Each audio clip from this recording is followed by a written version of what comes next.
बोलो दशा माता की जय। आज हम दशा माता व्रत कथा 5वीं सुनेंगे। तो शुरू करते हैं। एक साहूकार था।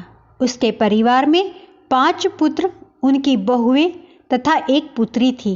पुत्री का विवाह हो चुका था, परंतु उसका गोना नहीं हुआ था। इस कारण वह भी अपने माता पिता के घर में रह रही थी। एक दिन साहूकार की पत्नी दशा माता का डोरा लेकर आई। उसकी बहुओं ने भी डोरे लिए। बहुओं ने अपनी सास से पूछा कि क्या नंद के लिए भी डोरा लेना है। सास ने कहा हाँ। सास ने कहा हाँ। इस पर बहुओं ने कहा कि उनकी तो विदाई होने वाली है। यदि व्रत से पहले ही विदा हो गई तब क्या होगा। सास ने उत्तर दिया, मैं व्रत का सारा सामान साथ में रख दूंगी। वह अपने ससुराल में पूजा कर लेगी। ऐसा ही हुआ। उसके ससुराल से लेने उसका पति आ गया। माँ ने बेटी को विधि पूर्वक विदा किया और उसकी पालकी में पूजा का सब सामान रखवा दिया। लड़की जब अपने ससुराल पहुंची तो उसके घर में आंगन में गलीचा बिछाकर बिठाया गया।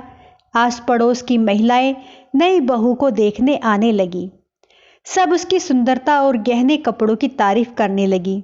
किसी की निगाह उसके गले में बंधे हुए डोरे पर पड़ गई। वह बोली, बहू की माँ बड़ी टोटके वाली है। सबकी निगाहें उसकी बात सुनकर उसके गले में पड़े डोरे पर पड़ी। सभी स्त्रियां डोरे के बारे में अपनी अपनी राय प्रकट करने लगी। शाम को सास, नंद, देवरानी, जेठानी, घर की सभी स्त्रियां भी उसी डोरे की चर्चा करने लगी। सब डोरे की निंदा कर रही थी। सुबह से शाम तक डोरे के बारे में सुनते सुनते बहू का दिमाग खराब हो गया। उसने डोरे को गले से उतारकर जलती हुई आग में डाल दिया। डोरे के जलते ही सारे घर में आग लग गई।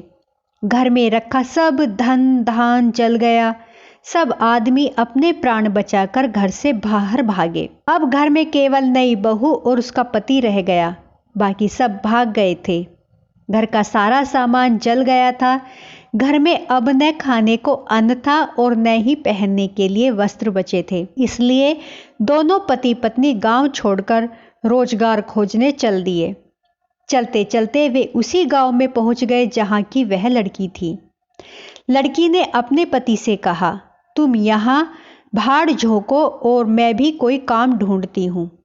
पत्नी का कहना मानकर वह भाड़ झोंकने लगा और वह स्वयं एक कुएं पर जाकर बैठ गई। उसे कुएं पर सारे गांव की स्त्रियां पानी भरने आया करती थी।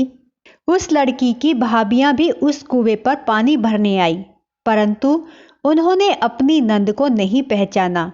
वे उससे बोली, तुम तो किसी भले घर की लड़की मालूम होती हो। कुछ काम करना चाहती हो तो बोलो। लड़की बोली, काम तो करूंगी, परंतु कोई नीच काम नहीं करूंगी। बड़ी भाभी बोली, हमारी नंद ससुराल चली गई है। तुम हमारे बच्चों की देखभाल करती रहना और हमारे घर से सीधा लेकर अपना भोजन बना लिया करना। लड़की इस काम के लिए राजी हो गई। लड़की की भाभियां अपने घर आई और सास से बोली, कुएं पर एक अनाथ लड़की बैठी है। वह हमारे घर रहने और बच्चों की देखभाल करने को राजी है। आप कहो तो हम उसे रख लें। सास ने कहा, खुशी से रख लो, परंतु आपस में कलह मत करना। सब बहुएं राजी हो गई। वे वापस कुएं पर आई और उसे घर ले आई। वह अपने भतीजे और भतीजियों की देखभाल करने लगी और अपना जीवन निर्वाह करने लगी। एक दिन दशा माता का डोरा लेने का अवसर आया। सास के कहने पर सब बहुओं ने डोरा लिया। बहुओं ने सास से पूछा कि क्या इस लड़की के लिए भी डोरा लेना है। सास ने कहा हाँ। बहुओं ने कहा, इसी प्रकार आपने नंद जी के लिए भी डोरा ले लिया था, परंतु पूजा से पहले ही उनकी विदाई हो गई। अब इस लड़की को डोरा दिलाना चाहती हो। यदि यह पूजा से पहले चली गई तो क्या होगा। सास बोली, तुम्हारी नंद ने अपने घर जाकर पूजा की होगी।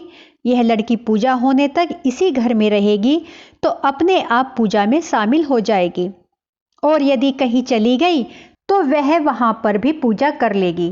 सर्वसम्मति से लड़की ने भी दशा माता का डोरा ले लिया। 9 दिन तक वह दशा माता की कहानी, कथा, व्रत, पूजन में शामिल होती रही।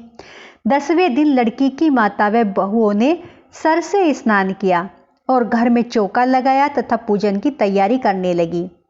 लड़की बहुओं से बोली, यदि कोई पुराना कपड़ा मिल जाए तो मैं भी स्नान कर लूं। बहुओं ने अपनी सास से पूछकर अपनी नंद की साड़ी उस लड़की को दे दी।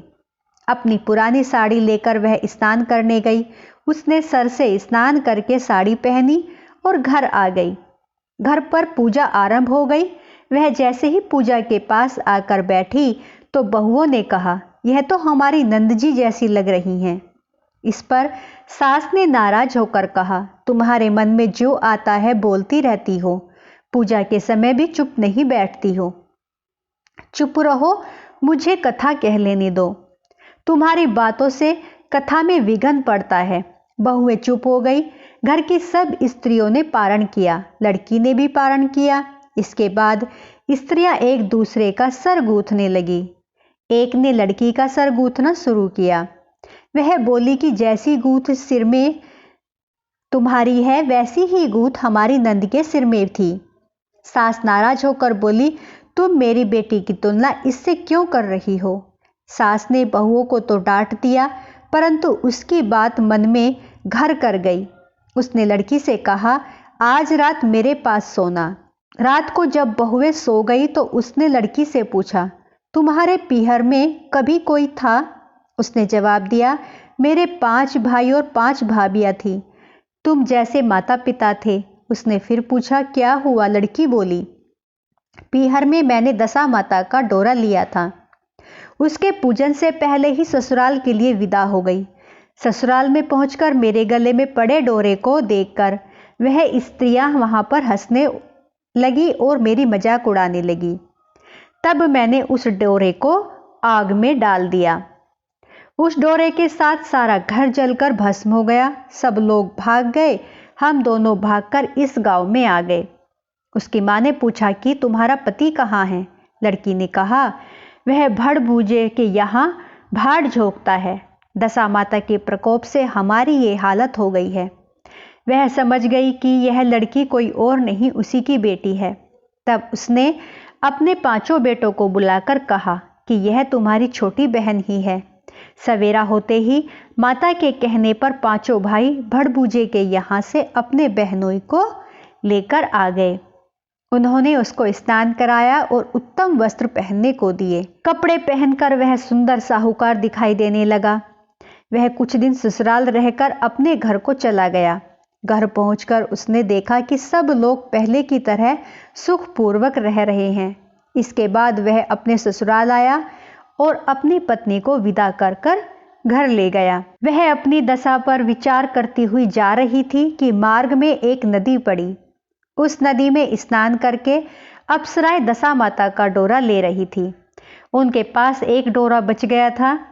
वह अप्सराएं बोली, यदि इस डोली में कोई उच्च वर्ग की स्त्री हो तो उसे ये डोरा दे दो। उन्होंने डोली के पास जाकर पता किया और वह डोरा उस लड़की को दे दिया।